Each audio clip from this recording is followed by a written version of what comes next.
사또, 그 손가락의 옷가락지? 이제 소녀의 것이옵니다. 송화가루 흩날리는 남원의 봄날, 한양에서 부임한 새 원님이 글도 모르는 천한 것이라 비웃었던 관기 하나. 그 기생의 입에서 흘러나온 한시 한수의 좌중이 얼어붙고 원님은 제 손가락의 옷가락지를 스스로 빼어 건네게 됩니다. 대체 매향의 입에서 무슨 시가 흘러나왔기에 거드름 피우던 사또가 온 고을 사람들 앞에서 그리 무릎을 꿇은 걸까요? 구독과 좋아요를 눌러주세요. 재미있는 이야기 가득 감사합니다.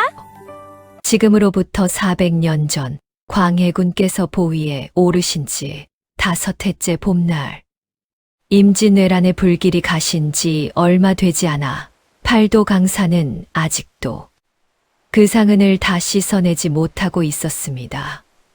이 이야기는 조선 중기 전라도 남원 땅에 전해 내려오는 한 기이한 사연입니다. 전라도 남원 고을, 광안루가 내려다 보이는 요천 강가의 연두빛 새잎이 돋아나고 송화가루가 노랗게 바람을 타고 흩날리던 늦봄의 어느 날이었습니다. 강 건너 마을에서는 모내기 준비로 농부들이 분주했고 남원 부사가 거하는 동원 뒤편의 교방에서는 가야금 소리가 은은하게 흘러나왔습니다. 교방 한편의 작은 방, 햇살이 창호지를 타고 부드럽게 흘러들고 그 빛 속에 한 여인이 단아하게 앉아 있었습니다. 나이는 20 안팎이며 머리는 칠흑같이 검고 비단처럼 윤이 났으며 얼굴은 가 피어난 모란꽃 같았습니다. 그러나 무엇보다 사람의 눈을 끄는 것은 그 눈빛이었습니다. 깊고 맑은 가을 호수 같으면서도 어딘지 모르게 슬픔이 어려있는 그런 눈이었지요. 이 여인의 이름은 매향, 남원 교방의 관기였습니다. 손에는 붓을 들고 무릎 앞에는 한지 한 장이 놓여 있었습니다. 매향은 천천히 붓을 놀려 시구를 적어 내려갔습니다. 송화가 노랗게 강을 덮으니 한 해의 봄이 또 저물어 가는구나. 매향은 붓을 내려놓고 가만히 한숨을 쉬었습니다. 그때 마당에서 까치 한 마리가 깍깍 울어댔습니다. 그때였습니다. 방문이 슬며시 열리며 한 늙은 여인이 들어섰습니다. 머리는 희끗희끗세었으나 등은 곧고 입은 한복 자락에서는 은은한 향내가 났습니다. 남원 교방의 행수 기생 월선이었습니다. 매향이 어릴 적 교방에 들어왔을 때부터 친어머니처럼 거두어 준 사람이었지요. 매향아, 또 시를 짓고 있었느냐?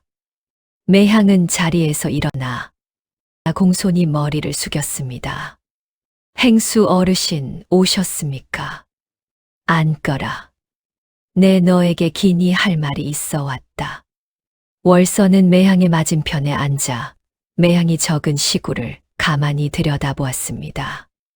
그러더니 천천히 입을 열었습니다. 매향아, 한양에서 새 사또가 내려오신단다. 박 부사라고 광해군 어르신과 가까운 대북파의 사람이라 들었다. 매향의 눈썹이 살짝 움직였습니다. 한양의 사또가 새로 온다는 것은 곧 새로운 풍파가 일어난다는 뜻이었습니다. 내일이면 부임 행차가 남원에 닿는다. 첫 연회가 모레 동원에서 열린다지. 너도 불려갈 게다. 매향은 말없이 고개를 끄덕였습니다. 월선은 잠시 말을 멈추었다가 매향의 손을 잡고 나지게 말했습니다. 매향아, 한 가지만 명심하거라. 체면이란 남이 세워주는 것이지 스스로 세우는 것이 아니란다. 거드름을 부리는 자일수록 속은 비어있는 법이지. 그러나 너는 그것을 함부로 드러내지 마라. 천한 몸이 양반의 속을 들여다보는 것은 죽음을 자초하는 일이야. 매향은 가만히 미소 지었습니다. 그 미소에는 어딘지 모를 단단함이 어려 있었습니다. 행수 어르신, 소녀는 천한 몸이옵니다. 양반 어르신들의 일에 어찌 끼어들 마음이 있겠습니까? 월서는 매향의 손을 더욱 꼭 잡았습니다. 그러나 매향의 마음 깊은 곳에서는 다른 생각이 일고 있었습니다. 천한 몸, 정녕 그러한가. 매향은 속으로만 그렇게 되뇌었지요. 마당에서는 까치가 다시 한번 깍깍 울었습니다. 매향의 본디 이름은 매향이 아니었습니다. 본래 이름은 윤선영. 한때는 한양에서도 손꼽히는 명문가의 외동딸이었지요. 매향의 아버지, 윤진사 어르신은 학식이 높고 강직한 선비였습니다. 그러나 임진왜란이 끝난 뒤 조정의 권력 다툼에 휘말려 광해군 왕께서 보위에 오르시기 전 동인과 서인의 마지막 충돌 끝에 영모 누명을 쓰고 말았습니다. 아버지 윤진사는 사약을 받았고 그 가족은 모두 노비로 정몰되었지요. 어머니는 그 충격으로 한 달 만에 세상을 떠났고 7살 된 매향만이 홀로 남아 전라도 남원 관아의 관비로 떨어진 것이었습니다. 다행히 어린 매향을 거두어 준 사람이 바로 행수 월선이었습니다. 월선은 매향의 단아한 자태와 영민함을 알아보고 관비가 아닌 관기로 키워냈습니다. 그러나 월선이 진정 놀란 것은 매향이 7살 어린 나이에도 천자문을 줄줄 외고 사서삼경의 구절을 흥얼거린다는 것이었지요.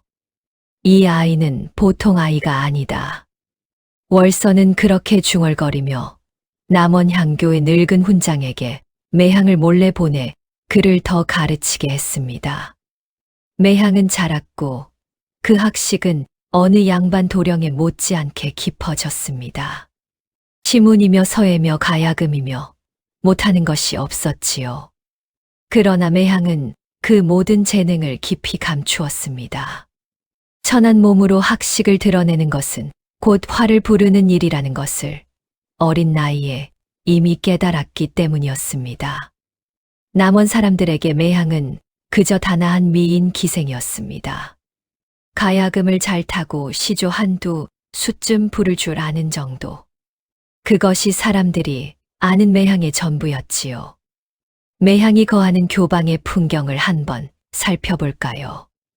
동원 동쪽 작은 마당을 지나면 기와를 얹은 단정한 행랑채가 있었고 그 안쪽에 매향을 비롯한 10여 명의 관기들이 거하는 교방이 있었습니다.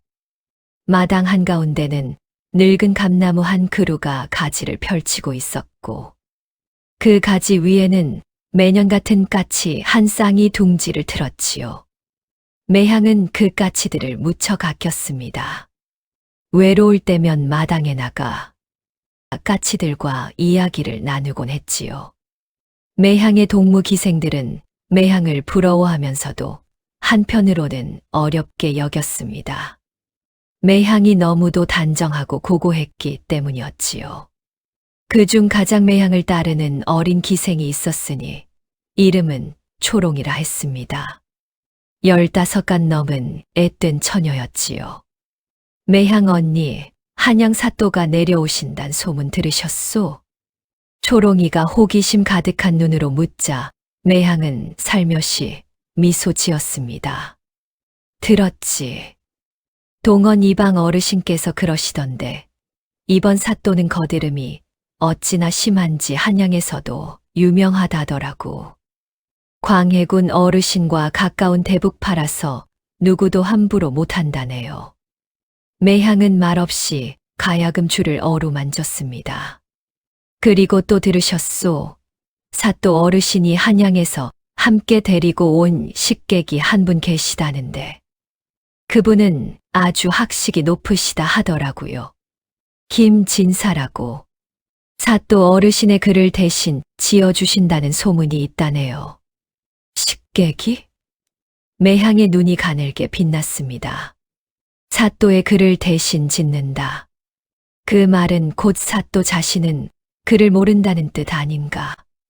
매향 언니, 처지연회 때 우리도 다 불려가야 한다는데 사또 어르신께서 워낙 까다로우시다 해서 초롱이의 어깨가 살짝 떨렸습니다. 매향은 초롱이의 손을 잡고 다정하게 말했습니다. 걱정 말거라. 이 언니가 옆에 있으마. 그날 저녁 동원마당에서는 새 사또를 맞이하기 위한 분주함이 시작되었습니다. 이방, 호방, 형방을 비롯한 관속들이 분주히 오갔고 부엌에서는 잔치 음식을 준비하는 소리로 시끄러웠습니다. 그 와중에 한 사람이 유독 거드름을 피우며 호령을 하고 있었으니 동헌의 김이방이었습니다. 김이방은 이전 사또 시절부터 아첨으로 자리를 보전해 온 인물로 새 사또가 대북파 거물이라는 소문에 일찌감치 빌붙을 준비를 하고 있었지요. 이놈들아, 새 사또 어르신께서 한양에서 내려오시는 분이시다. 한치라도 어긋나면 그 자리에서 곤장이 떨어질 줄 알아라. 김이방은 거품을 물고 호통을 쳤습니다. 마당의 늙은 종복들은 묵묵히 일을 했지만 그 눈빛에는 한숨이 어려 있었지요. 이튿날 오씨, 남원관아의 정문 앞으로 한양에서 내려온 부임 행차가 도착했습니다. 백마 위에 거드름을 피우며 앉은 사람이 바로 새 남원 부사 박원님이었습니다. 박원님은 나이 40 안팎. 얼굴은 둥글둥글하고 살이 올라 있었으며 콧수염을 길게 늘어뜨리고 있었습니다. 입은 비단 도포는 그 화려함이 한양 정승들도 부럽지 않을 정도였고 손가락에는 옷가락지 하나가 햇살에 푸르게 빛나고 있었습니다. 그 옷가락지는 박원님이 한양을 떠날 때 광해군 어르신께서 친히 내리셨다 자랑하는 보물이었지요. 사실인지 거짓인지는 모를 일이었습니다만 박원님 곁에는 말을 탄 또 한 사람이 있었습니다. 나이 30 안팎. 갸름한 얼굴에 눈빛이 깊고 입은 옷은 수수했으나 그 자태에서는 학자의 기품이 흘렀습니다. 이 사람이 바로 한양에서 박원님을 따라 내려온 식객 김진사였습니다. 남원의 관속들이 일제히 무릎을 꿇고 새 사또를 맞이했습니다. 신임 부사 어르신을 배웁니다. 박원님은 백마에서 거만하게 내려 김이방의 부축을 받으며 동원으로 들어갔습니다. 그러고는 첫마디로 이렇게 호령했지요. 내 한양에서 내려오는 길이 멀고 고단했다. 오늘 밤 동원 마당에서 큰 연회를 열라. 남원 교방의 기생들을 한 명도 빠짐없이 불러들여라. 내 한양의 풍류가 이 시골 촌구석에서도 통하는지 한번 봐야겠다. 김이방은 황송하다는 듯 머리를 조아렸습니다. 분부 받자옵니다, 어르신. 그 옆에 서 있던 김진사가 가만히 한 걸음 나서 말했습니다. 사또 어르신 부임 첫날부터 이리 큰 연회를 여시는 것은 모양새가 좋지 않습니다. 백성들의 눈이 있사오니.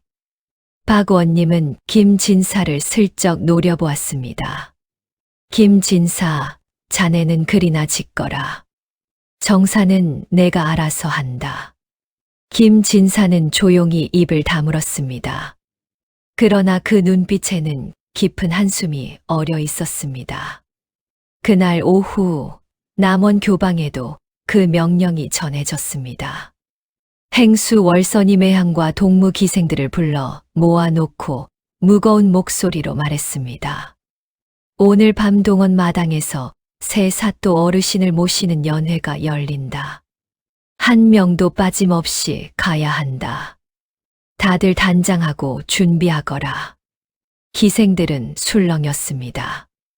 부임 첫날부터 큰 연회라니 이전에는 없던 일이었지요. 어린 초롱이는 매향의 옷자락을 꼭 붙잡고 떨었습니다. 매향 언니 어쩌지요? 무서워요. 매향은 초롱이의 머리를 가만히 쓰다듬었습니다. 걱정 말거라. 그저 시키는 대로 하면 된다.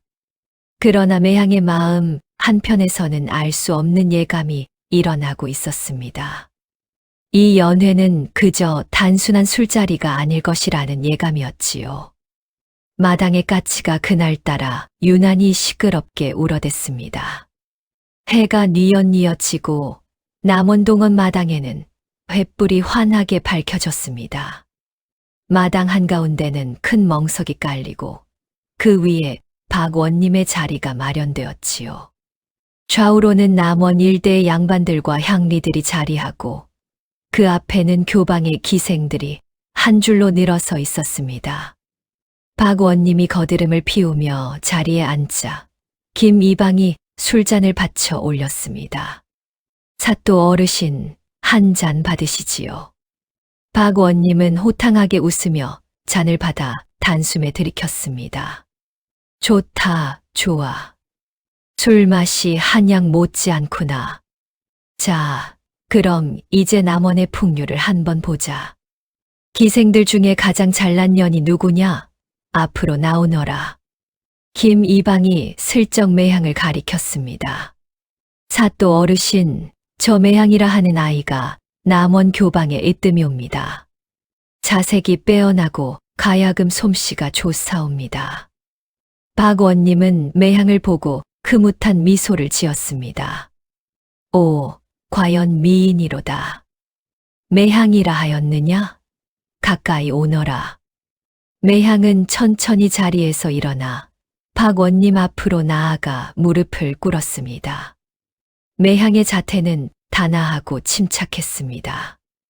박원님은 매향의 얼굴을 한참 들여다보더니 갑자기 호탕하게 웃었습니다. 허허허. 시골 기생치고는 제법이로다. 그래, 너는 그를 좀 아느냐? 매향은 고개를 살며시 숙였습니다. 천한 몸이 어찌 그를 알겠습니까? 그렇지, 그렇지.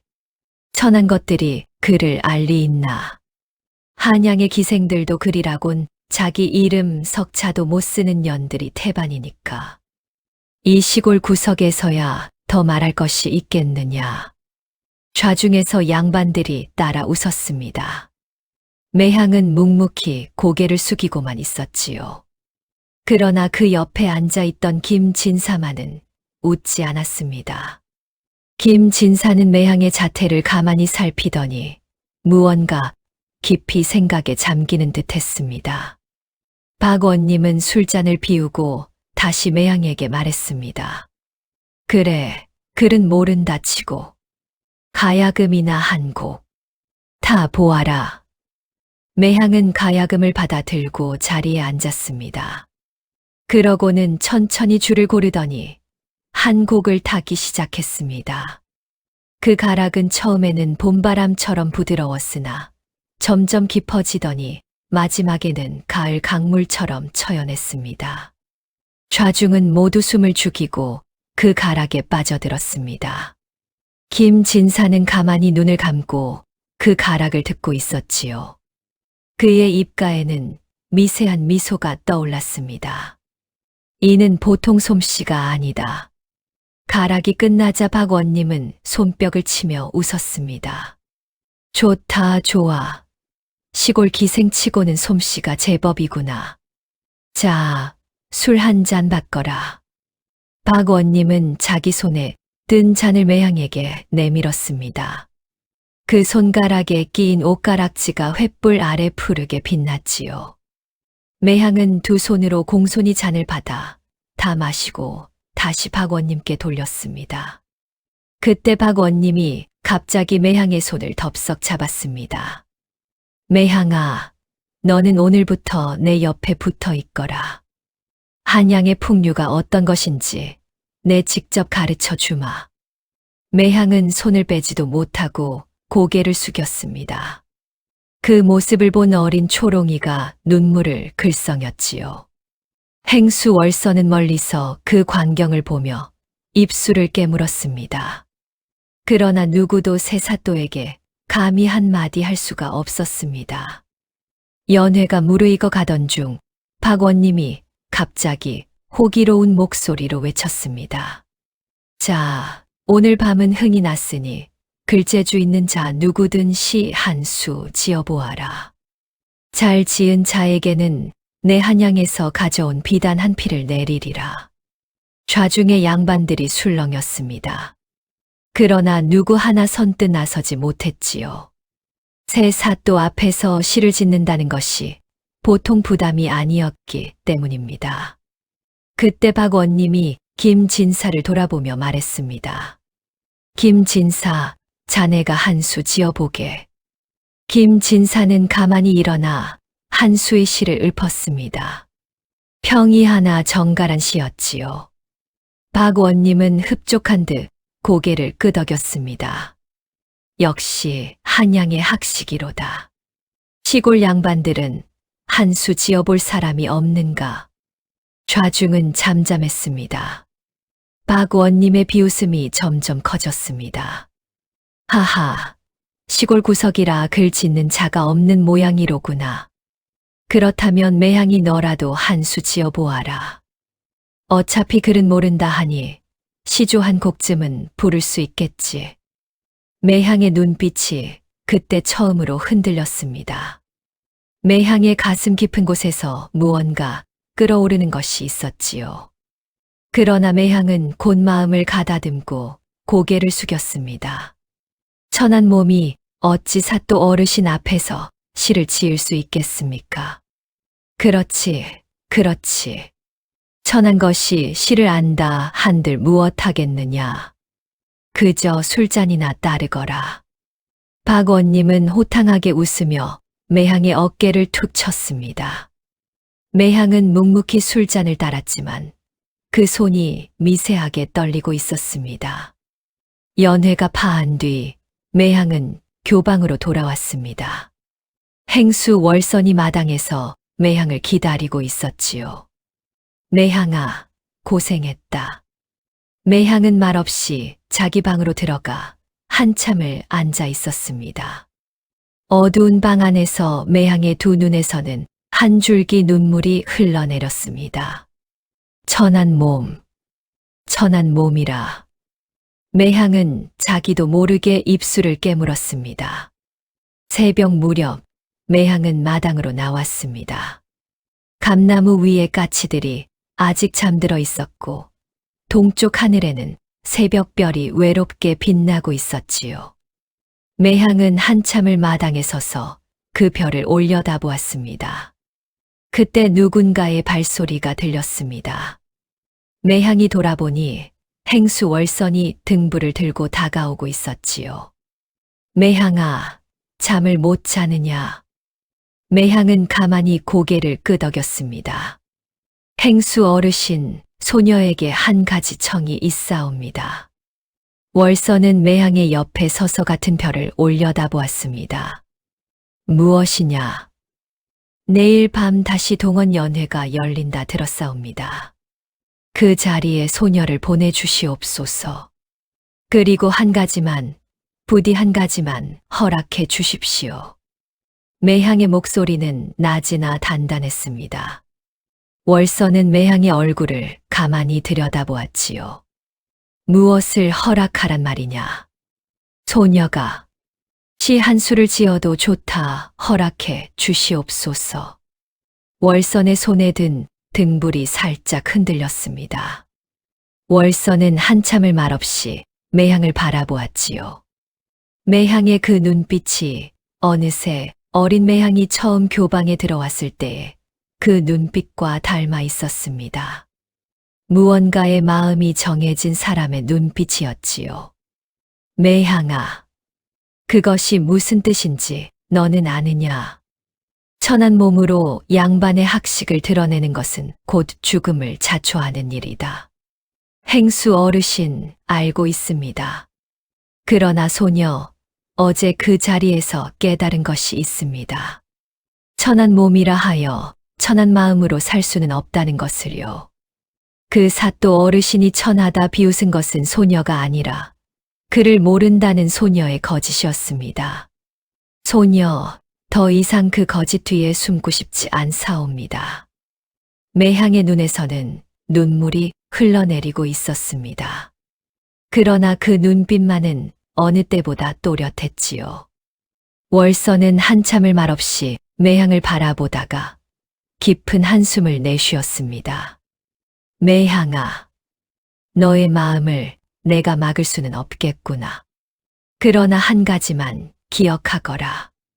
양반의 체면을 깎는 것은 양반에게 가장 큰 모욕이다. 너의 시가 그 사또 어르신의 체면을 깎는다면 그는 너를 결코 살려두지 않을 것이다.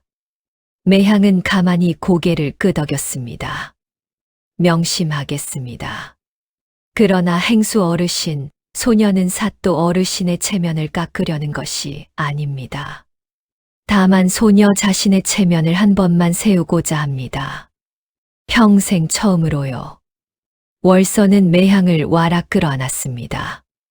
두 사람의 그림자가 새벽 마당에 길게 드리워졌고 까치들이 잠에서 깨어 깍깍 울기 시작했습니다. 다음 날 아침 매향은 평소처럼 단정히 옷을 입고 광안루로 향했습니다. 매향은 가끔 광안루에 올라 한참을 앉아 있곤 했습니다. 요천강을 내려다보면서 마음을 다스리는 것이 매향의 오랜 습관이었지요. 매향이 광안루에 올랐을 때 거기에는 이미 한 사람이 와 있었습니다. 수수한 옷을 입은 한 양반이 누마루에 앉아 강물을 내려다보고 있었지요. 매향은 살며시 돌아서려 했지만 그 양반이 먼저 매향을 알아보고 일어섰습니다. 매향이 아니냐. 어젯밤 그 가야금을 탄 기생. 매향은 깜짝 놀랐습니다. 그 사람은 다름 아닌 한양에서 박원님을 따라 내려온 식객 김진사였지요. 진사 어르신 송구하옵니다. 소녀 모르고 올라왔사옵니다. 이만 물러가겠습니다. 매향이 머리를 숙이고 돌아서려 하자 김진사가 부드러운 목소리로 매향을 불러 세웠습니다.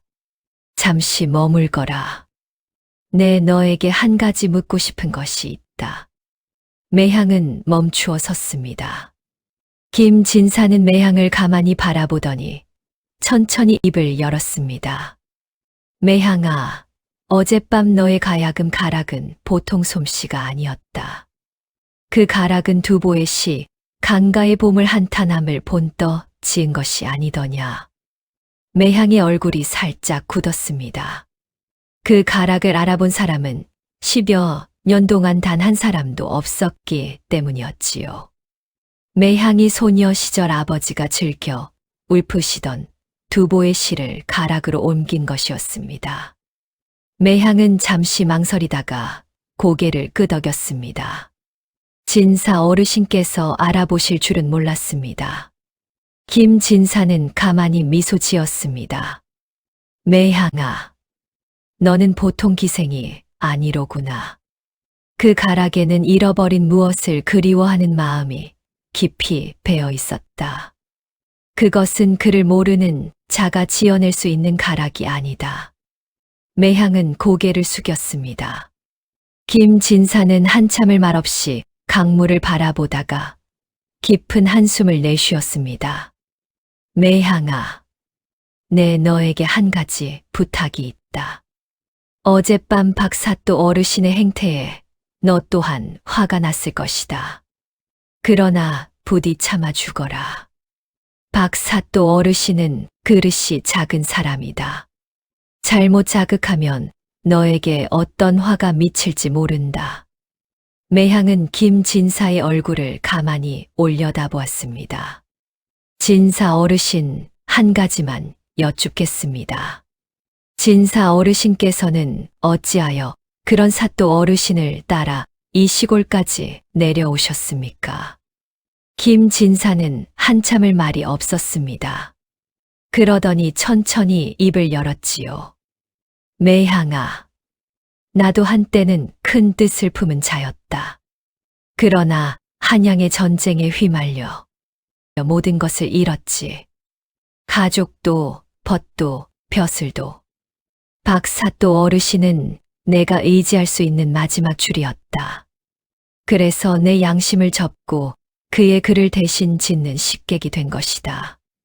매향의 가슴이 묘하게 울렸습니다. 이 일은 자의 마음. 매향이 누구보다 잘 아는 그 마음이었지요. 매향은 가만히 입을 열었습니다.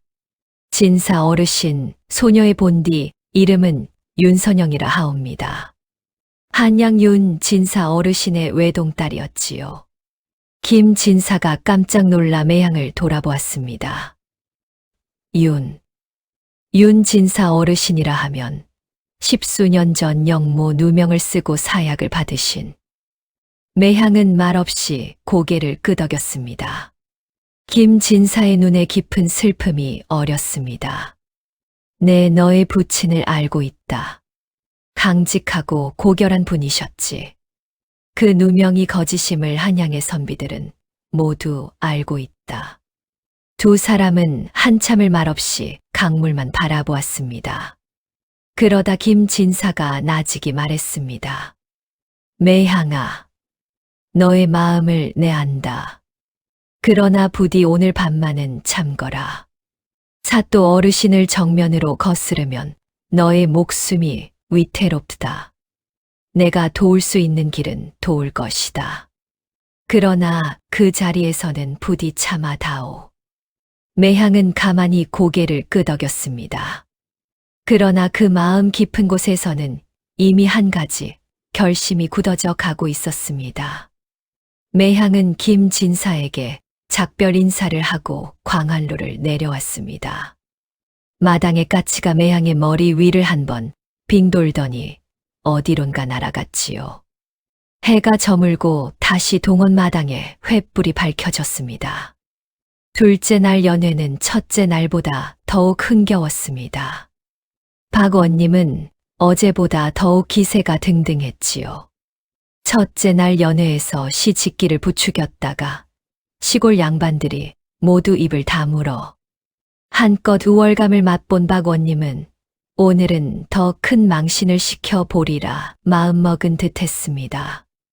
박원님은 자리에 앉자마자 호령했습니다. 오늘 밤은 매향이를 옆자리에 앉혀라. 내 한양의 풍류를 직접 가르쳐 주마. 매향은 묵묵히 박원님 옆자리로 옮겨 앉았습니다. 박원님은 매향에게 술을 따르게 하고 자기는 호탕하게 마셨지요. 양반들은 그 옆에서 박원님의 비위를 맞추느라 분주했습니다. 술이 몇 잔 돌자 박원님이 다시 시집기 이야기를 꺼냈습니다. 자, 오늘은 한 가지 내기를 하자. 시제를 정하고 한 수씩 짓는 게다. 내가 가장 잘 지은 자에게는 내 손가락의 옷가락질을 상으로 내릴 것이다. 어떠냐? 박원님은 자기 손가락의 옷가락질을 자랑스럽게 들어 보였습니다. 푸른 빛이 횃불에 영롱하게 빛났지요. 양반들이 술렁였습니다. 박원님이 그 옷가락지가 광해군 어르신께 받은 보물이라 입버릇처럼 자랑하던 것이었기 때문입니다. 그러나 정작 그 옷가락지를 노릴 만큼 시제가 있는 양반은 좌중에 아무도 없었지요. 박원님은 호탕하게 웃었습니다. 하하, 이 시골 구석에 시제가 있는 자가 없는 모양이로다. 그렇다면 시제도 가장 쉬운 것으로 하지. 봄이라 하자. 봄을 노래한 시를 한 수씩 지어보아라. 양반들 중 두어 사람이 어렵사리 한 수씩 지어 올렸으나 모두 평이하고 진부한 시였습니다. 박원님은 그 시들을 듣고 깔깔 웃었습니다. 이게 시냐? 한양의 어린아이가 지어도 이보다는 낫겠다. 시골 양반들의 학식이 정녕 이 정도밖에 되지 않는단 말이냐. 좌중은 얼굴이 벌개져 고개를 숙였습니다. 박원님은 더욱 신이 나서 떠들어댔지요. 그렇다면 김진사, 자네가 한 수 더 지어보게.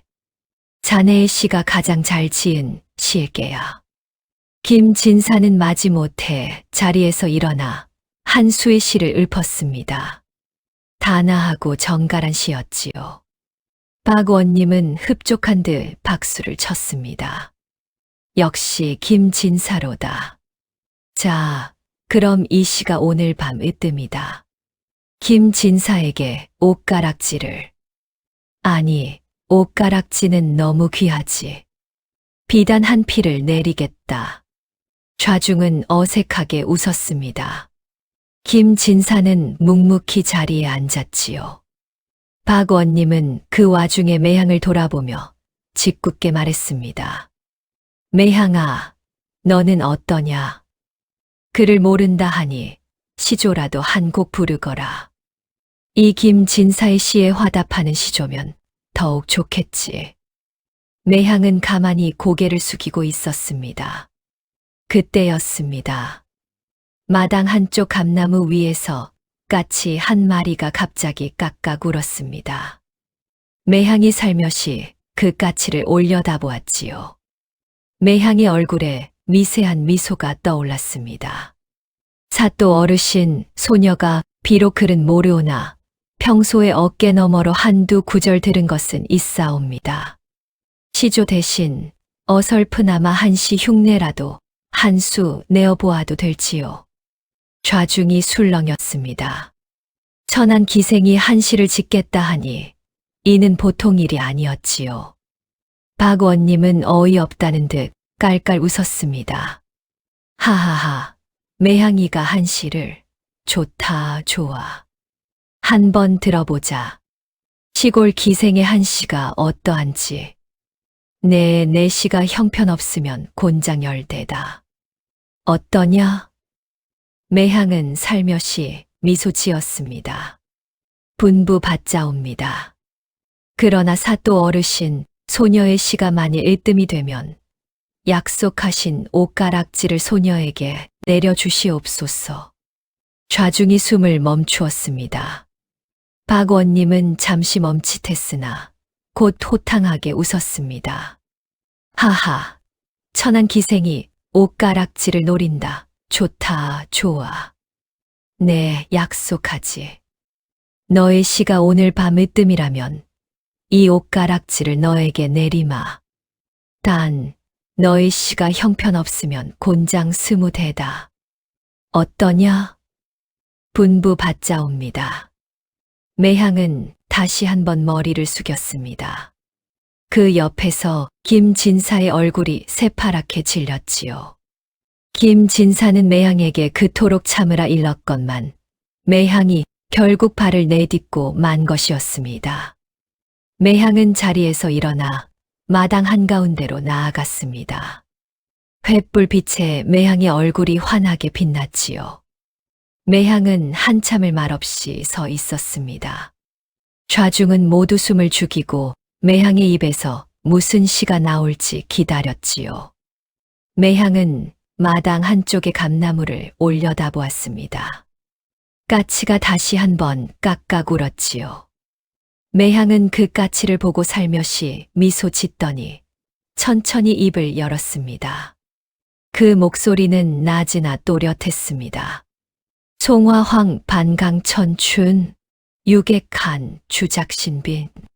매향이 두 구절을 읊자 좌중이 묘하게 술렁였습니다. 송화가 강과 하늘을 노랗게 절반쯤 덮은 봄, 한가로이 술 마시는 손이 새 손님이 되었구나. 시상이 평이하나 정갈했지요. 그러나 거기까지였습니다. 매향은 거기서 시를 멈추고 박원님을 돌아보며 살며시 미소 지었습니다. 사또 어르신, 소녀의 시가 어떠하옵니까? 박원님은 어리둥절했습니다. 두 구절은 들을 만했지만 시는 본디 내 구절이 한 수가 아니던가요? 박원님은 의기양양하게 외쳤습니다. 매향아, 시가 두 구절뿐이라 미완이로다. 한 시는 본디 내 구절이 한 수가 아니냐. 너의 시는 미완이니 곤장 20대를 받아야겠구나. 매향은 살며시 고개를 숙였습니다. 송구하오나 사또 어르신, 소녀의 시는 끝난 것이 아니옵니다. 다만 뒤에 두 구절을 어찌 풀어야 할지 갈피를 잡지 못하고 있을 뿐이옵니다. 사또 어르신께서 한양에서 글을 많이 읽으셨다 하니 부디 뒤에 두 구절을 이어주시옵소서. 그리하시면 소녀의 시가 비로소 완성이 될 것이옵니다. 좌중이 숨을 멈추었습니다. 매향이 박원님에게 시를 이어보라 청한 것이었지요. 만일 박원님이 시를 이어 짓지 못하면 박원님이 글을 모른다는 것이 만천하에 드러나는 것이었습니다. 박원님의 얼굴이 살짝 굳었습니다. 그러나 여기서 못 짓는다 할 수도 없었지요. 박원님은 호탕한 척 웃었습니다. 하하, 좋다. 이어주마, 잠시만 기다려라. 박원님은 헛기침을 하며 한참을 끙끙거렸습니다. 그러나 시구는 좀처럼 떠오르지 않았지요. 박원님의 이마에 식은땀이 맺혔습니다. 매향은 살며시 미소만 짓고 있었지요. 김진사는 안절부절 못하며 박원님과 매향을 번갈아 바라보았습니다. 박원님은 한참을 끙끙거리다가 결국 슬쩍 김진사에게 눈짓했습니다. 김진사는 그 눈짓을 알아채고 한숨을 내쉬더니 자리에서 일어나 한 수의 시를 읊었습니다. 화기경 창송미인, 일배상 조수행인, 꽃향기가 가벼이 창을 스쳐 미인을 보내고 한 잔 서리에 비친 길손이 웃는구나. 김진사가 두 구절을 매끄럽게 이어붙였습니다. 좌중은 안도의 한숨을 내쉬었지요. 박원님은 의기양양하게 외쳤습니다. 보아라, 내 어찌 못 짓겠느냐. 자, 매향아. 너의 시는 비록 평이하나 내가 이어붙인 두 구절로 비로소 한 수가 되었다.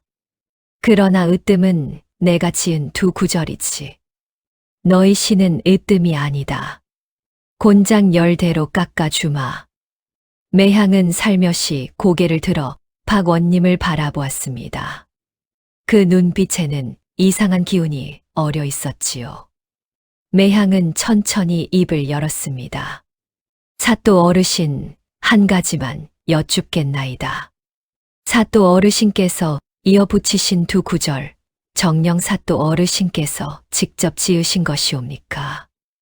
박원님이 발끈했습니다. 인연이 지금 뭐라 하느냐? 내가 직접 지었다고 하지 않았느냐? 매향은 고개를 살며시 숙였습니다. 그러시옵니까? 그러면 한 가지만 더 여쭙겠나이다. 사또 어르신께서 이어붙이신 그 시구, 그 안에 무슨 뜻이 담겼는지 풀어주시옵소서. 소녀, 사또 어르신의 깊은 뜻을 미처 헤아리지 못하겠나이다. 좌중이 다시 숨을 멈추었습니다. 매향이 시풀이를 요구한 것이었지요. 박원님이 정녕 그 시를 이해했는지 아니면 외워서 읊었는지 시험하는 것이었습니다. 박원님의 얼굴이 다시 굳어졌습니다. 그러나 여기서 풀이하지 못하면 또다시 망신이었지요. 박원님은 진땀을 흘리며 횡설수설하기 시작했습니다. 그러니까 꽃향기가 아니 미인이 꽃향기를 받아 길손이 웃는다는 것은 그러니까 매우 기쁘다는 뜻이지. 그래, 매우 기쁘다는 뜻이다. 좌중에서 양반 한둘이 키득거렸습니다. 김진사는 고개를 숙이고 한숨만 내쉬었지요. 매향은 살며시 미소 지었습니다. 매향은 박원님 앞에 다시 무릎을 꿇고 머리를 숙였습니다. 그러고는 천천히 입을 열었습니다. 사또 어르신, 소녀가 한 가지 청을 드려도 되겠나이까? 박원님은 어색한 헛기침을 하며 말했습니다. 무엇이냐? 소녀, 사또 어르신께 한 가지 내기를 청하옵니다. 만일 소녀가 사또 어르신과 같은 시제로 한 수의 시를 지어 좌중의 양반 어르신들과 김진사 어르신까지 모두 인정해 주시는 시를 지을 수 있다면 사또 어르신의 옷가락지를 소녀에게 내려주시옵소서.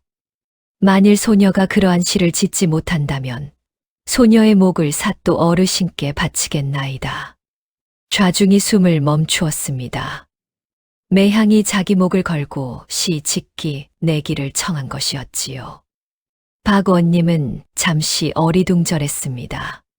천한 기생이 양반의 학식과 시 짓기 내기를 청하다니 이는 도저히 있을 수 없는 일이었습니다. 그러나 한편으로는 잘 됐다 싶었지요. 매향이 그를 모른다 하니 어차피 시를 지을 리가 없을 것이고 그러면 매향의 목을 손에 넣을 수 있을 것이었습니다. 박원님은 호탕하게 웃었습니다. 하하하, 좋다 좋아. 천한 기생이 자기 목을 걸고 내기를 청하니 내 어찌 받지 않겠느냐. 좋다, 받아주마. 너의 목을 걸어라. 그리고 시제는 나도 같이 봄이다. 한 수 지어보아라. 좌중은 술렁였습니다. 김진사는 자리에서 벌떡 일어나려 했습니다. 사또 어르신, 그것은 너무 가혹하옵니다. 천한 기생의 목을 어찌. 박원님은 김진사를 노려보았습니다. 김진사, 자네는 가만히 있게. 인연이 스스로 자기 목을 건다 하지 않았느냐. 김진사는 다시 자리에 앉았습니다. 그 얼굴은 새파랗게 질려 있었지요. 매향은 김진사를 향해 살며시 고개를 끄덕였습니다. 괜찮다는 뜻이었지요. 매향은 자리에서 일어나 다시 마당 한가운데로 나아갔습니다. 횃불에 매향의 얼굴이 더욱 환하게 빛났지요. 매향은 가만히 눈을 감고 한참을 그렇게 서 있었습니다. 좌중의 모든 시선이 매향에게 모였습니다. 행수월서는 멀리서 그 광경을 보며 두 손을 모으고 떨었지요. 어린 초롱이는 눈물을 글썽이며 매향을 바라보았습니다. 매향은 천천히 눈을 떴습니다. 그러고는 또렷한 목소리로 시를 읊기 시작했습니다. 춘풍취입 남원원, 송화비만 요천변, 객수오제 천리모, 주인불식, 고향연. 매향이 시를 다 읊자 좌중이 일순 조용해졌습니다. 봄바람이 남원의 동원 안으로 불어들고 송화는 요천 강가에 가득 흩날리는데 손님은 시름이 깊어 까마귀 우는 천리 꿈을 꾸나 주인은 고향의 안개를 알아보지 못하는구나. 겉으로 보기에는 평이한 봄날의 시였습니다. 그러나 그 안에는 숨은 뜻이 있었지요. 객수오제 천리몽, 손님은 시름 깊어 까마귀 우는 천리 꿈을 꾼다. 이는 한양에서 내려온 박원님이 사실은 한양으로 돌아가고 싶어 안달이 났다는 것을 빗댄 것이었습니다. 주인불식 고향연, 주인은 고향의 안개를 알아보지 못한다. 이는 더욱 깊은 뜻이 있었지요. 주인이란 본디 그 땅의 주인, 즉 사또를 뜻하지만 동시에 시의 주인을 뜻하기도 했습니다. 좌중에서 누구도 그 깊은 뜻을 단번에 알아채지는 못했습니다. 그러나 단 한 사람, 김진사만은 그 뜻을 알아챘지요. 김진사의 눈이 휘둥그레졌습니다. 김진사는 잠시 매향을 멍하니 바라보다가 자기도 모르게 자리에서 일어났습니다. 이는 보통 시가 아니로다. 박원님이 김진사를 돌아보았습니다. 김진사, 무슨 말인가? 김진사는 한참을 망설였습니다. 매향의 시가 박원님을 빗댄 것이라는 사실을 그대로 말하면 매향은 그 자리에서 죽음을 면치 못할 것이었지요. 김진사는 식은땀을 흘리며 입을 열었습니다. 사또 어르신, 매향의 시는 평이하오나 시상이 정갈하고 봄의 정취가 잘 살아 있사옵니다. 시조 한 곡쯤 부르는 줄 알았더니 한시도 흉내는 내는 모양이옵니다. 박 원님은 시큰둥하게 콧방귀를 뀌었습니다. 그저 그런 시구나. 어디서 한두 구절 듣고 짜깁기한 게 분명하다. 박 원님은 좌중의 양반들을 둘러보았습니다. 여러분, 어떻소? 매향의 씨가 으뜸이요? 양반들 중 누구도 선뜻 입을 열지 못했습니다. 박 원님의 눈치를 보느라 매향의 씨가 으뜸이라 말할 수가 없었던 것이지요. 박 원님은 의기양양하게 웃었습니다. 보아라, 매향아. 좌중에 누구도 너의 씨가 으뜸이라 하지 않는구나. 너의 씨는 으뜸이 아니다. 그러니 너의 목은 내 것이다. 매향은 가만히 고개를 숙였습니다. 그 얼굴에는 어떠한 표정도 없었지요. 그러나 그 손가락이 미세하게 떨리고 있었습니다. 박 원님은 호탕하게 웃으며 매향에게 다가왔습니다. 하지만 매향아, 내 너를 죽이지는 않으마. 너의 목 대신 너 자신을 가지마. 오늘 밤부터 너는 내 첩이 되어라. 좌중에서 술렁임이 일었습니다. 매향의 얼굴이 새하얗게 질렸지요. 매향이 가장 두려워한 결말이 바로 이것이었습니다. 매향은 떨리는 목소리로 입을 열었습니다. 사또 어르신, 송구하오나. 소녀, 약속하신 바와 다르옵니다. 분명시를 지을 수 있다면 옷가락지를, 짓지 못한다면 목을 바치라 하셨사옵니다. 첩이 되라는 약속은 없었사옵니다. 박 원님은 호탕하게 웃었습니다. 하하, 매향아, 내가 너에게 자비를 베푸는 것이 아니더냐. 너의 목숨 대신 너 자신을 거두는 것이니 오히려 너에게 큰 은혜로다. 어찌 거역하겠느냐. 매향은 입술을 깨물었습니다. 그때 김진사가 다시 자리에서 일어나 박 원님 앞에 무릎을 꿇었습니다. 사또 어르신, 한 가지 청이 있사옵니다. 매향의 씨가 으뜸인지 아닌지를 좌중의 시류로 결판내는 것은 공정하지 못하옵니다. 부디 한양의 학자 어르신들께 시를 보내어 그 평을 받으시옵소서. 그리하면 누구도 이 일을 제기하지 못할 것이옵니다. 박 원님은 김진사를 노려보았습니다. 김진사, 자네는 어찌하여 자꾸 천한 기생의 편을 드는가? 혹시 너도 매향이에게 마음이 있는 것이냐? 김진사의 얼굴이 새빨개졌습니다. 아니옵니다. 사또 어르신. 다만 약속이란 무겁고 공정해야 한다는 것이옵니다. 사또 어르신께서 천한 기생에게 약속을 어기셨다는 소문이 한양까지 퍼지면 사또 어르신의 위신이 어찌 되겠나이까. 박 원님은 잠시 멈칫했습니다. 한양까지 소문이 퍼진다는 말에 마음이 흔들린 것이었지요. 박 원님은 헛기침을 하더니 마지못해 말했습니다. 좋다. 그러면 닷새 후 향교에서 다시 시 짓기 자리를 마련하겠다. 향교의 훈장 어르신과 향중의 학자 어르신들을 모두 불러 매향의 시를 평하게 하지. 만일 매향의 시가 으뜸이라 하면 옷가락지를 내려주마. 그러나 만일 으뜸이 아니라면 매향이 너는 내 첩이 되어야 한다. 어떠냐? 매향은 가만히 고개를 숙였습니다. 분부 받자옵니다.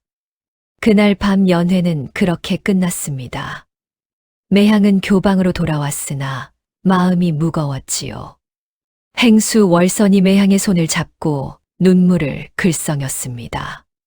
매향아, 어찌 그런 일을. 닷새 후 만일 일이 잘못되면 어쩌려고. 매향은 가만히 미소 지었습니다. 행수 어르신, 걱정 마시옵소서. 소녀 죽으면 죽었지. 그 사또의 첩이 되지는 않을 것이옵니다. 월선의 눈에서 눈물이 떨어졌습니다. 어린 초롱이는 매향의 무릎에 엎드려 흐느꼈지요. 이튿날 새벽, 박 원님은 자기 처소에서 김이방을 불렀습니다. 김이방은 황송한 듯 무릎을 꿇고 머리를 조아렸지요. 사또 어르신 부르셨사옵니까? 박 원님의 얼굴은 무서울 만큼 차가웠습니다. 이방아, 매향이 그년이 어찌하여 그를 알게 되었는지 그 내력을 낱낱이 캐어 오너라. 김이방은 허리를 더욱 굽혔습니다. 분부받자옵니다. 사또 어르신. 그런데 무슨 연유로? 내 너에게 그 까닭은 묻지 마라. 그저 캐어 오기만 하라. 김이방은 즉시 동원을 나와 남원 일대를 돌며 매향에 관한 것을 캐기 시작했습니다. 그 결과 사흘 만에 한 가지 사실을 알아냈지요. 매향이 어릴 적 행수 월선이 남원 향교의 늙은 훈장에게 매향을 몰래 보내 그를 가르치게 했다는 것이었습니다. 그 늙은 훈장은 이미 10년 전에 세상을 떠났으나 그 일을 기억하는 향교의 종복이 한 사람 있었지요. 김이방은 그 사실을 박 원님에게 보고했습니다. 박 원님의 입가에 음흉한 미소가 떠올랐지요. 좋다, 좋아. 그러면 내향이는 천한 기생의 신분으로 양반의 학식을 훔쳐 익힌 것이로다. 이는 곧 신분의 법을 어긴 것이 아니냐. 너는 즉시 형방을 시켜 매향이를 잡아오너라. 그리고 행수월선도 함께 잡아오너라. 2년 모두 신분 질서를 어지럽힌 죄인이다. 김이방은 황송한 듯 머리를 조아렸지요. 분부받자옵니다. 사또 어르신. 그날 오후 형방이 군졸 10여 명을 거느리고 교방에 들이닥쳤습니다. 매향과 월선은 영문도 모르고 끌려 나왔지요. 어린 초롱이가 매향에게 매달려 울부짖었습니다. 매향 언니, 매향 언니. 매향은 초롱이의 손을 가만히 떼어내며 다정하게 웃어 보였습니다. 걱정 말거라. 곧 돌아올 것이다. 매향과 월선은 동원의 형옥에 갇혔습니다. 차가운 마룻바닥, 흙벽, 작은 창으로 들어오는 한 줄기 햇살. 그것이 그들이 갇힌 옥의 전부였지요. 월선은 매향의 손을 잡고 눈물을 흘렸습니다. 매향아, 내 잘못이다. 내가 너에게 그를 가르치게 한 것이. 매향은 월선의 손을 꼭 잡았습니다. 행수 어르신, 그것은 어르신의 잘못이 아닙니다. 어르신께서 소녀를 거두어 주시지 않았다면 소녀는 이미 오래전에 죽었을 것이옵니다. 어르신은 소녀의 어머니이옵니다. 두 사람은 서로 끌어안고 한참을 울었습니다. 이튿날 아침, 박 원님은 동원 마당에 자리를 잡고 매향과 월선을 끌어내라 명했습니다. 매향과 월선은 결박된 채 마당으로 끌려 나왔지요. 박 원님은 거드름을 피우며 호령했습니다. 매향아, 너는 천한 기생의 신분으로 양반의 학식을 훔쳐 익혔으니 이는 신분 질서를 어지럽힌 중죄이다. 그 죄로 너는 곤장 100대요. 행수 월선은 곤장 50대다. 그리고 그 후에 너는 내 첩이 되어야 한다. 어떠냐? 매향은 고개를 들어 박 원님을 똑바로 바라보았습니다. 사또 어르신, 닷새 후 향교에서 시 짓기 자리를 약속하지 않으셨사옵니까? 어찌 약속을 어기시는 것이옵니까? 박 원님은 호탕하게 웃었습니다. 매향아, 너는 이미 죄인이다. 죄인과의 약속이 무슨 약속이냐? 너의 신분 질서를 어지럽힌 죄가 먼저이고 시 짓기 약속은 나중이다. 좌중에서 누구도 입을 열지 못했습니다. 김진사는 자리에 없었지요. 박 원님이 그날 새벽 김진사에게 다른 일을 맡겨 일부러 한양 인근으로 보낸 뒤였습니다. 매향의 얼굴이 새하얗게 질렸습니다. 그러나 매향은 곧 마음을 가다듬고 또렷한 목소리로 말했습니다. 사또 어르신, 한 가지만 청하옵니다. 행수 어르신께서는 무죄이옵니다. 어린 소녀가 글을 배우고자 하여 행수 어르신을 졸라 보낸 것이지. 어르신께서 소녀에게 글을 강요하신 적이 없사옵니다. 행수 어르신을 풀어주시옵소서. 모든 죄는 소녀가 받겠나이다. 박 원님은 코웃음을 쳤습니다. 내 한마디로 죄가 없어지는 것이 아니다. 두 년 모두 곤장이다, 형방. 매향이부터 곤장을 쳐라. 형방이 매향을 형틀에 묶으려 하는 그때였습니다. 갑자기 동원 마당으로 한 사람이 헐레벌떡 뛰어들어왔습니다. 그것은 다름 아닌 김진사였지요. 사또 어르신, 잠시 멈추시옵소서. 박 원님은 김진사를 노려보았습니다. 김진사, 자네는 한양 인근에 일을 보러 갔어야 할 것이 어찌 여기에 있는가? 김진사는 거친 숨을 몰아쉬며 무릎을 꿇었습니다. 사또 어르신, 한 가지 큰일이 일어났사옵니다. 닷새 후 향교에서 매향의 시집기 자리가 열린다는 소문이 이미 남원 일대에 자자하게 퍼졌사옵니다. 향교의 훈장 어르신과 향중의 학자 어르신들이 모두 그날을 기다리고 계시고 인근 고을의 양반 어르신들까지 그날을 보러 모인다 하옵니다. 만일 사또 어르신께서 약속을 어기시고 매향이를 형옥에서 처벌하시면 사또 어르신께서 약속을 어기셨다는 소문이 한양까지 퍼져 사또 어르신의 위신이 크게 손상될 것이옵니다. 박 원님의 얼굴이 굳었습니다. 한양에서의 위신은 박 원님에게 가장 중요한 것이었지요. 박 원님은 한참을 망설이다가 마지못해 호령했습니다. 좋다. 매향이의 형집행은 닷새 후로 미룬다.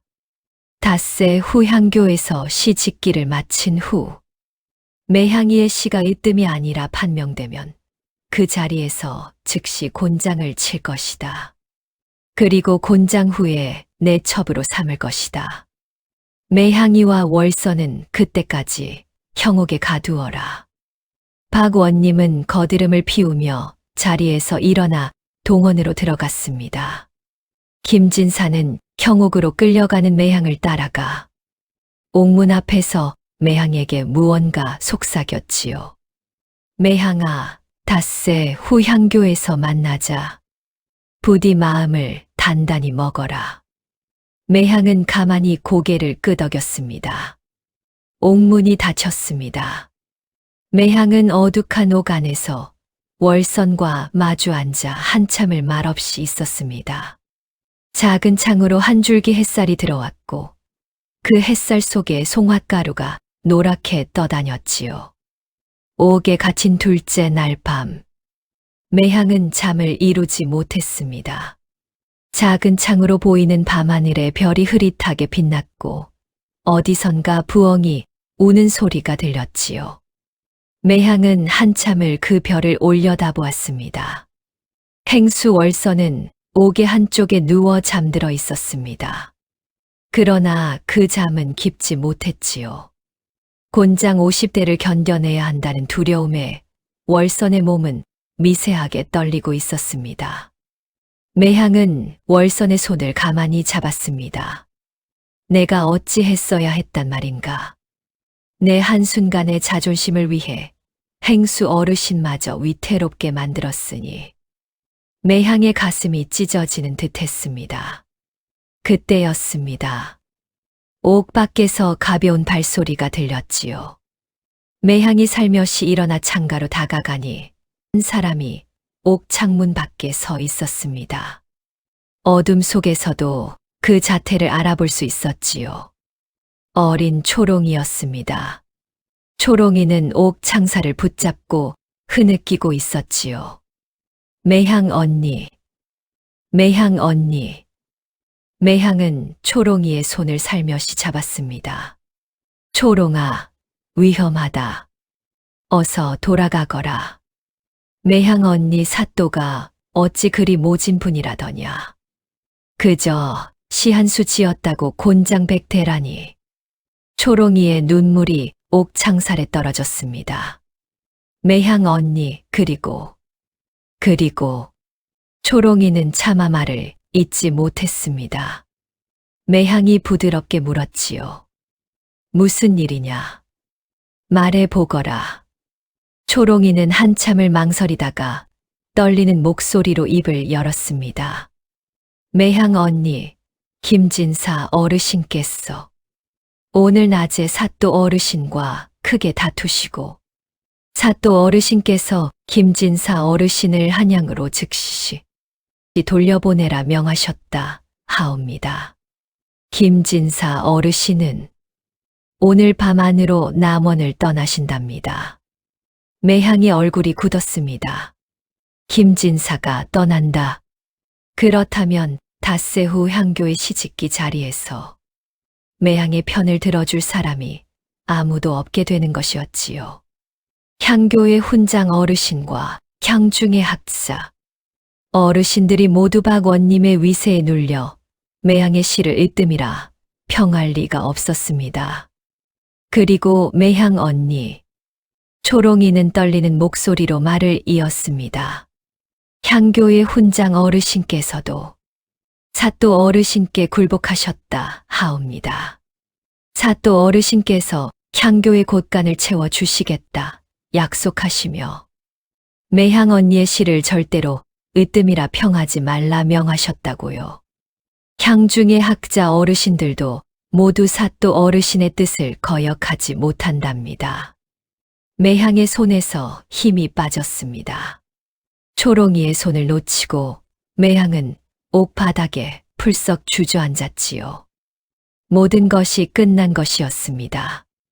닷새 후 매향이 아무리 좋은 시를 지어도 누구도 매향의 시를 으뜸이라 하지 않을 것이었습니다.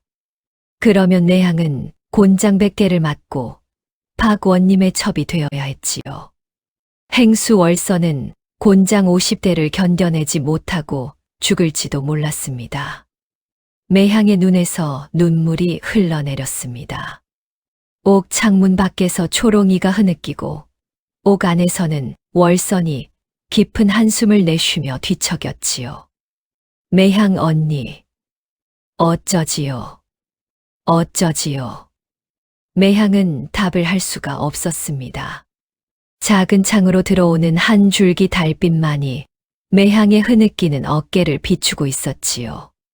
깊은 밤, 초롱이는 결국 발각될까 두려워 돌아갔고 매향은 옥 안에 홀로 앉아 있었습니다. 월선은 뒤척이다가 다시 잠에 빠졌고 옥 안은 깊은 정막에 잠겼지요. 매향은 한참을 그렇게 앉아 있었습니다. 어둠 속에서 매향의 눈은 점점 멍해져 갔지요. 천한 몸, 천한 몸. 박원님의 말이 머릿속에서 울렸습니다. 그를 모른다는 거짓. 그 거짓 뒤에 숨고 싶지 않다 하더니 결국 그 거짓이 나왔던 것 아닌가. 매향은 자기 손을 가만히 들여다보았습니다. 평생을 가야금과 붓을 잡아온 손이었지요. 그 손이 이제 곤장 아래에서 부서질 운명이었습니다. 그리고 그 후에는 매향은 차마 그 후를 생각할 수가 없었습니다. 매향의 눈에서 다시 눈물이 흘러내렸습니다. 그때였습니다. 어디선가 까치 울음소리가 아련히 들려왔지요. 한밤중에 까치가 울다니 이상한 일이었습니다. 매향은 가만히 그 소리에 귀 기울였습니다. 매향의 머릿속에 한 사람의 모습이 떠올랐지요. 행수 월선의 모습이었습니다. 며칠 전 새벽 마당에서 매향에게 했던 그 말이 떠올랐습니다. 체면이란 남이 세워주는 것이지 스스로 세우는 것이 아니란다. 거드름을 부리는 자일수록 속은 비어있는 법이지. 매향은 흠칫 놀랐습니다. 매향은 한참을 멍하니 앉아 있었지요. 그러더니 천천히 그 말의 깊은 뜻을 헤아리기 시작했습니다. 체면이란 남이 세워주는 것이지 스스로 세우는 것이 아니다. 그렇다. 사또의 체면도 결국 남이 세워주는 것이지 스스로 세우는 것이 아니다. 사또가 자기 체면을 지키기 위해 향교의 학자 어르신들과 김진사 어르신을 위협한 것은 결국 자기 체면이 그만큼 약하다는 뜻이 아닌가. 거드름을 부리는 자일수록 속은 비어있다. 사또는 그를 모르는 자다. 그것이 그의 가장 큰 비밀이고 그가 가장 두려워하는 것이다. 향교의 학자 어르신들이 매향의 시를 으뜸이라 평할 수 없도록 손을 쓴 것도 결국 자기가 그를 모른다는 것이 만천하에 드러날까 두려워서가 아닌가. 매향의 눈이 번쩍 뜨였습니다. 매향은 자리에서 벌떡 일어났지요. 그렇다. 사또의 약점은 바로 그것이다. 향교의 학자 어르신들의 평이 무슨 소용인가. 사또 자신이 그 자리에서 매향의 시에 화답할 수 없다면 그것이 곧 사또의 패배다. 사또가 직접 시를 짓도록 만들면 된다. 매향의 가슴이 두근거리기 시작했습니다. 그러나 매향은 곧 다시 한숨을 내쉬었지요. 하지만 어떻게 사또에게 직접 시를 짓도록 강요할 방법이 없지 않은가. 사또는 분명 다시 김진사 어르신을 시켜 자기 대신 시를 짓게 할 것이다. 매향은 다시 한참을 생각에 잠겼습니다. 그러다 문득 한 가지 생각이 떠올랐지요. 김진사가 닷새 후 자리에 없다면 어떨까? 김진사가 한양으로 떠나고 없다면 사또는 자기 시를 자기가 직접 지어야 할 것이었습니다. 그러나 잘못 생각하면 사또는 김진사 없이는 시짓기 자리를 아예 열지 않을 수도 있었지요. 그러면 일이 더 꼬였습니다. 매향은 한참을 더 생각했습니다. 그러다 마침내 한 가지 묘책이 떠올랐지요. 매향의 입가에 미세한 미소가 떠올랐습니다. 그것은 두려움 속에서 피어난 작지만 단단한 미소였지요. 매향은 가만히 월선의 옆으로 다가가 잠든 월선의 얼굴을 가만히 들여다보았습니다. 행수 어르신의 그 한마디로 소녀가 살았사옵니다. 매향은 그렇게 속삭이고 옥 한쪽에 앉아 새벽이 오기를 기다렸습니다. 작은 창으로 다시 한 줄기 새벽빛이 스며들기 시작했습니다. 새벽이 밝아올 무렵 옥 밖에서 다시 발소리가 들렸습니다. 매향이 살며시 창가로 다가가니 이번에는 김진사가 와 있었지요. 김진사의 얼굴은 수척하고 어두웠습니다. 매향아, 미안하다. 내 사또 어르신을 막지 못했다. 나는 오늘 밤 안으로 한양으로 떠나야 한다. 너에게 작별 인사를 하러 왔다. 매향은 가만히 김진사의 손을 잡았습니다. 진사 어르신, 한 가지만 청하옵니다. 무엇이냐? 무엇이든 말해보거라. 진사 어르신, 한양으로 떠나시기 전 한 가지만 해 주시옵소서. 향교의 훈장 어르신과 향중의 학자 어르신들께 닷새 후 시짓기 할 때 사또 어르신께 한 가지 청을 하도록 부탁드립니다. 사또 어르신께서도 같은 시제로 한 수 지어 매향의 시와 함께 평하시면 더욱 공정할 것이옵니다라고 청하시도록 말이옵니다. 그리고 그 자리에서 사또 어르신께 김진사 어르신의 글을 빌릴 수 없다는 사실을 분명히 못 박아 주시옵소서. 진사 어르신께서 한양으로 떠나셨음을 만천하에 알려 주시옵소서. 김진사의 눈이 휘둥그레졌습니다.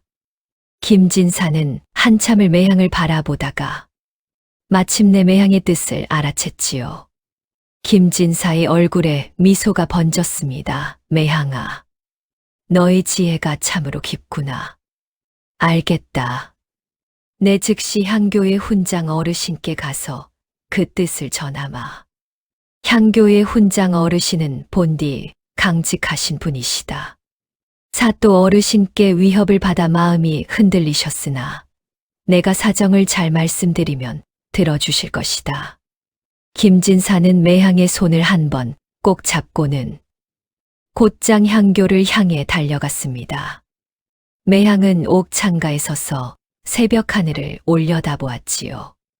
동쪽 하늘이 점점 붉게 물들어 가고 있었습니다. 매향은 가만히 입을 열어 한마디 중얼거렸습니다. 이제 마지막으로 한 가지만 하겠습니다. 모든 것을 걸겠습니다. 마당의 까치들이 새벽잠에서 깨어 깍깍 울기 시작했습니다. 닷새가 흘렀습니다. 그동안 남원 일대는 매향의 시 짓기 자리에 대한 소문으로 들끓었지요. 한양에서 내려온 새 사또와 천안 기생의 시 짓기 대결이라니 이는 보기 드문 구경거리였습니다. 인근 고을에서까지 양반들과 백성들이 향교 앞으로 모여들었지요. 드디어 그날이 왔습니다. 늦봄의 햇살이 따스하게 향교 마당에 쏟아져 내리고 마당에는 좌우로 자리가 마련되었습니다.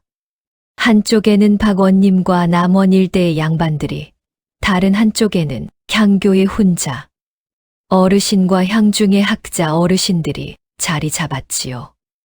마당 앞쪽에는 구경꾼들이 빽빽하게 들어차 있었습니다. 매향은 결박된 채 옥에서 끌려 나왔습니다. 닷새 동안 옥에 갇혀 있었지만 매향의 자태는 여전히 단아했지요. 머리는 단정히 빗어 올렸고 입은 한복은 깨끗했습니다. 행수 월선도 결박된 채 매향의 곁에 끌려 나왔지요. 박원님은 거드름을 피우며 자리에 앉아 의기양양하게 좌중을 둘러보았습니다. 오늘은 매향이의 시 짓기 자리이다. 매향이가 시를 지으면 향교의 훈장 어르신과 향중의 학자 어르신들께서 평하실 것이다. 만일 매향이의 시가 으뜸이라 판명되면 매향이에게 옷가락지를 내릴 것이다. 만일 으뜸이 아니라면 매향이는 곤장 100대요. 행수 월선은 곤장 50대다. 그리고 매향이는 그 후로 내 첩이 된다. 시제는 지난번과 같이 봄이다. 매향아, 시작하거라. 매향은 자리에서 일어나 마당 한가운데로 나아갔습니다. 그러나 매향은 시를 시작하지 않고 가만히 향교 훈장 어르신을 향해 머리를 숙였지요. 그러더니 또렷한 목소리로 말했습니다. 훈장 어르신, 한 가지 청을 드려도 되겠나이까? 향교의 훈장 어르신은 백발이 성성한 노인이었습니다. 평생 학문 외에는 모르고 살아온 강직한 선비였지요. 훈장 어르신은 매향을 가만히 바라보다가 천천히 고개를 끄덕였습니다. 말해보거라. 매향은 다시 한번 머리를 숙였습니다. 훈장 어르신, 시 짓기란 본디. 두 사람 이상이 같은 시제로 지어 서로 견주어 평하는 것이 정도가 아니옵니까? 소녀 혼자 시를 지어 평을 받는 것은 공정하지 못하옵니다. 부디 사또 어르신께도 같은 시제로 한 수 지어 주시기를 청해 주시옵소서. 사또 어르신께서는 한양에서 학식이 높으시기로 유명하시다 들었사오니 사또 어르신의 시를 함께 견주어 평하시면 더욱 공정할 것이옵니다. 박원님의 얼굴이 굳었습니다. 그러나 향교의 훈장 어르신은 가만히 고개를 끄덕였습니다. 매향이의 청이 옳도다. 사또 어르신, 같은 시제로 한 수 지어 주시지요. 박원님은 잠시 멈칫했습니다. 그러나 좌중의 시선이 모두 자기에게 쏠리고 거기에 향교의 훈장 어르신까지 청을 했으니 거절하기가 어려웠지요. 박 원님은 호탕한 척 웃었습니다. 하하, 좋소. 내 한 수 지어보겠소. 김진사, 어디 있는가? 박 원님이 김진사를 찾았습니다. 그러나 향교의 훈장 어르신이 점잖게 말했지요. 사또 어르신, 김진사는 어제 한양으로 떠났사옵니다. 사또 어르신께서 친히 명하시지 않으셨사옵니까? 박 원님의 얼굴이 새파래졌습니다. 박 원님은 김진사를 그저 잠깐 멀리 보낸 것이라 생각했지. 정말로 한양으로 갔을 줄은 모르고 있었지요. 그것은 김진사가 닷새 동안 향교 훈장 어르신과 짜고 이를 꾸민 것이었습니다. 박 원님이 잠깐 멀리 보낸 것을 김진사는 영영 한양으로 떠난 것처럼 꾸미고 향교 어귀의 한 절에 몸을 숨기고 있었던 것이지요. 박 원님은 식은땀을 흘리기 시작했습니다. 그러니까 김진사가 한양으로 떠났단 말이지. 그렇다면, 박 원님은 좌중을 둘러보았습니다. 그러나 누구도 박 원님을 도와줄 사람이 없었지요. 박 원님은 향교의 훈장 어르신을 슬쩍 바라보았습니다. 훈장 어르신께 도움을 청하는 눈빛이었지요.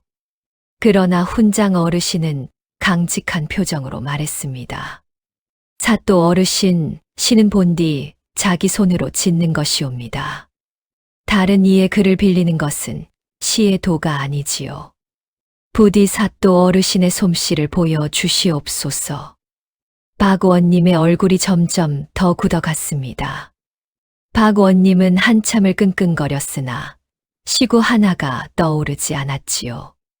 박 원님이 평생 외워두었던 시구라곤 어릴 적 천자문에서 본 몇 구절이 전부였습니다. 그것도 지금은 가물가물했지요. 박 원님은 얼굴을 시뻘겋게 붉히며 헛기침만 연거푸했습니다. 그러니까 봄이라. 봄은 따뜻하고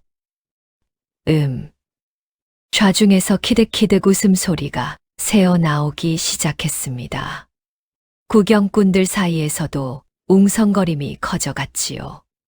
박 원님이 정말로 그를 모른다는 사실이 만천하에 드러나는 순간이었습니다. 박 원님은 결국 이를 악물고 한마디를 짜냈습니다. 봄바람이 분다. 꽃이 핀다. 좋다. 좌중이 일순 침묵에 빠졌습니다. 그러더니 곧 폭소가 터졌지요. 양반들도, 학자 어르신들도, 구경꾼들도 모두 박장대소했습니다.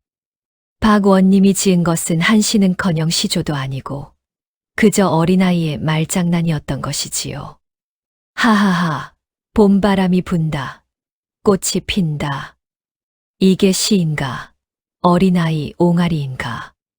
한양의 학식이 이런 것이었구먼.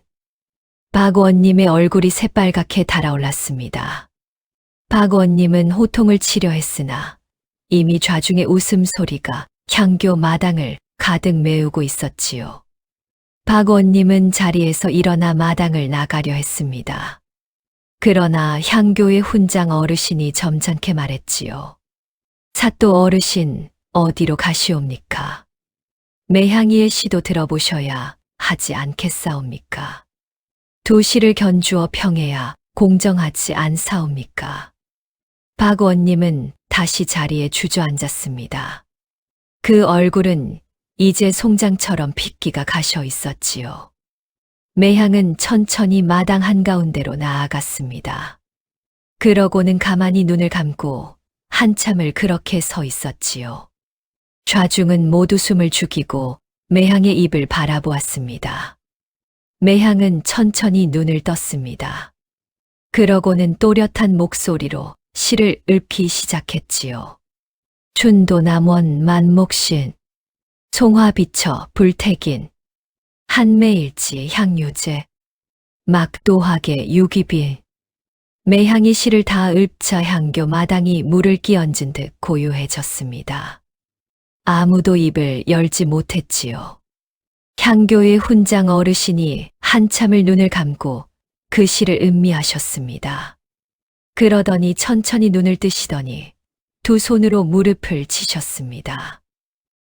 아, 훈장 어르신의 눈가가 붉어져 있었습니다. 들어보거라. 이 시가 무엇을 말하고 있는지.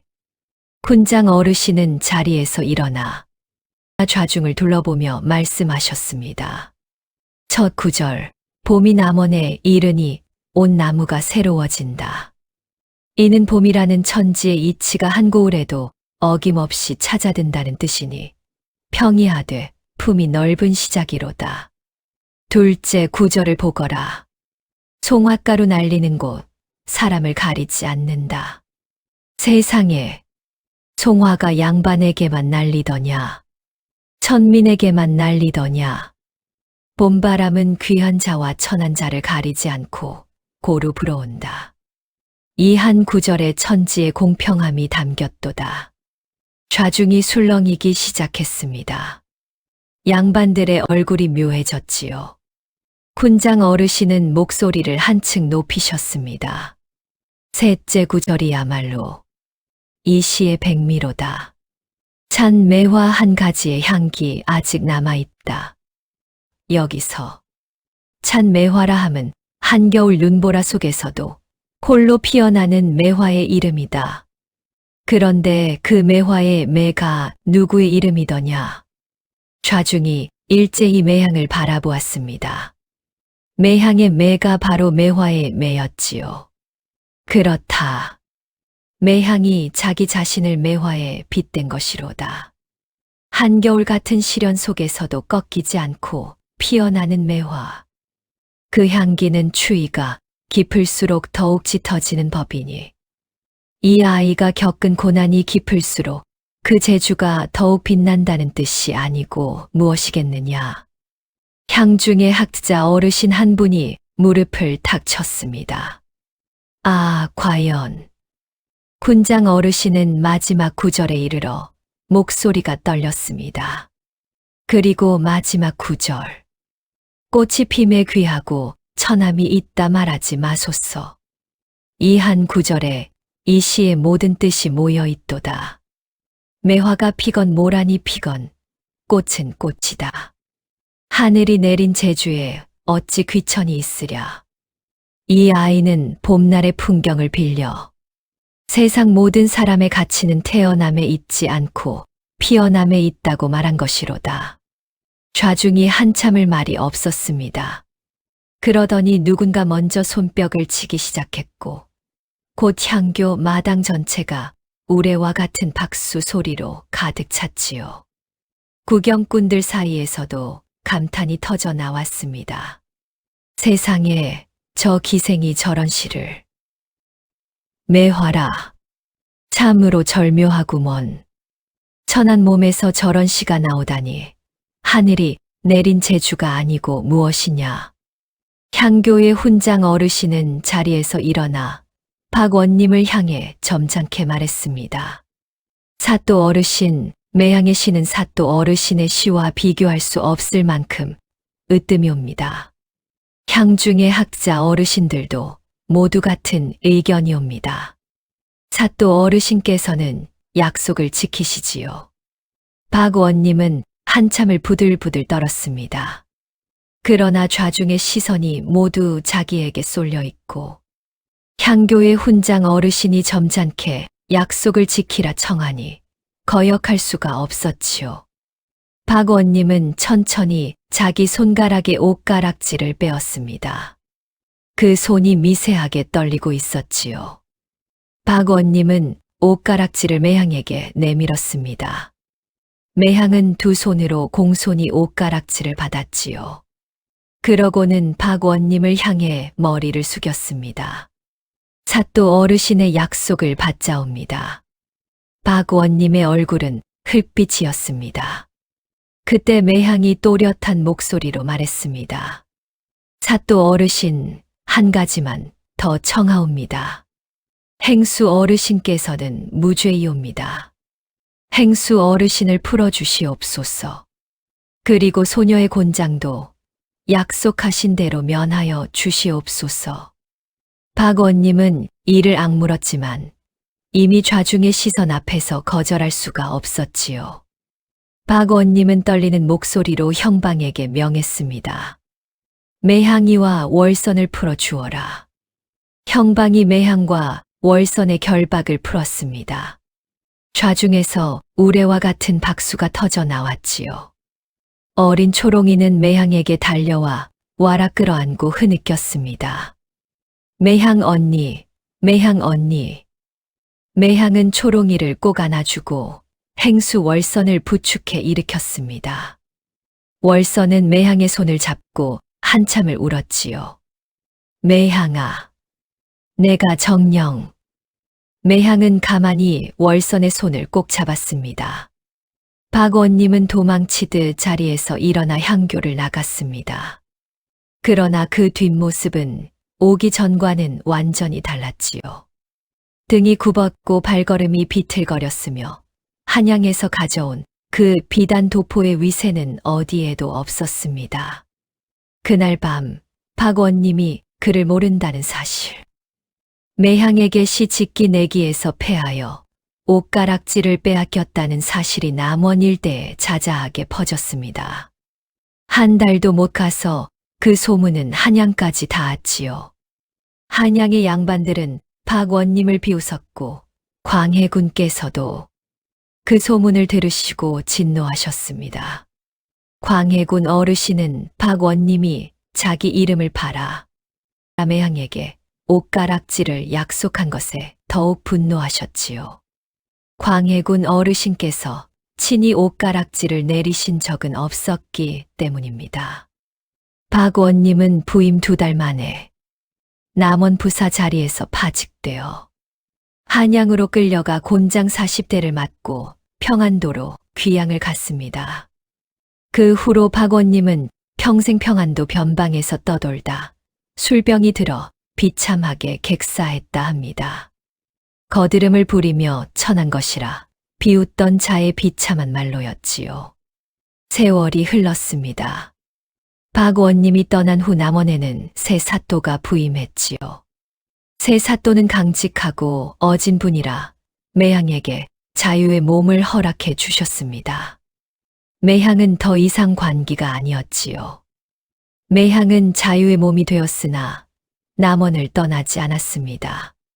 행수 월선과 함께 광활루 인근의 작은 초당을 짓고 거기서 시와 거문고를 벗삼아 살았지요. 가끔은 한양에서 매향의 시 솜씨를 듣고 찾아오는 양반들이 있었습니다. 그러나 매향은 누구의 첩이 되지도 누구에게 시를 팔지도 않았습니다. 그저 자기가 쓰고 싶은 시를 쓰고 타고 싶은 거문고를 탔지요. 어느 봄날 아침, 광활루 위에 매향이 단아한 모습으로 앉아 있었습니다. 손가락에는 그 옷가락지가 푸르게 빛나고 있었지요. 매향의 무릎 위에는 한지 한 장이 놓여 있었고 그 위에 매향은 천천히 시 한 수를 적어 내려갔습니다. 송화황반, 강천춘, 일배워라 소가인. 송화가 강과 하늘을 노랗게 절반쯤 덮은 봄, 한 잔 술 달 아래에서 미인이 웃네. 매향은 붓을 내려놓고 가만히 웃었습니다. 마당의 감나무에서 까치가 깍깍 울었지요. 그 까치는 매향이 어릴 적부터 보아온 그 까치의 손주의 손주쯤 되겠지요. 매향은 까치를 보고 환하게 웃었습니다. 옷가락지가 햇살에 더욱 푸르게 빛났습니다. 한때 한양 부사의 거드름을 상징했던 그 옷가락지가 이제는 한 여인의 자유와 자존심을 상징하는 것이 되어 있었습니다. 월선이 차 한 잔을 들고 매향의 곁으로 다가왔습니다. 매향아, 차 들거라. 매향은 월선의 손에서 차를 받아 한 모금 마셨습니다. 그러고는 월선을 향해 환하게 웃었지요. 행수 어르신, 햇살이 참 좋사옵니다. 월선도 따라 웃었습니다. 그러게나 말이다. 두 사람은 광안로 위에서 봄날의 햇살을 받으며 한참을 그렇게 앉아 있었습니다. 요천강에는 봄바람이 잔잔히 일고 송화가루가 노랗게 흩날렸지요. 체면이란 남이 세워주는 것이지 스스로 세우는 것이 아닙니다. 거드름을 부리는 자일수록 그 속은 비어있고 학식이 깊은 자일수록 그 자세는 겸손한 법이지요. 천한 신분에 갇혀있던 매향은 한 수의 시로 자기 자신의 체면을 평생 처음으로 세웠고 양반의 위세를 휘두르던 박원님은 자기 입으로 자기 체면을 무너뜨렸습니다. 결국 사람의 가치는 신분이나 위세에 있는 것이 아니라 그 사람의 학식과 마음 씀씀이에 있다는 것을 매향의 이야기는 우리에게 일깨워 주고 있지요. 이 이야기는 조선 중기 전라도 남원 땅에 전해 내려오는 한관기의 기이한 사연을 바탕으로 재구성한 것이옵니다. 오늘도 영상을 끝까지 시청해 주셔서 감사합니다. 바람야담 구독과 좋아요를 눌러주세요. 그리고 좋은 하루 되세요.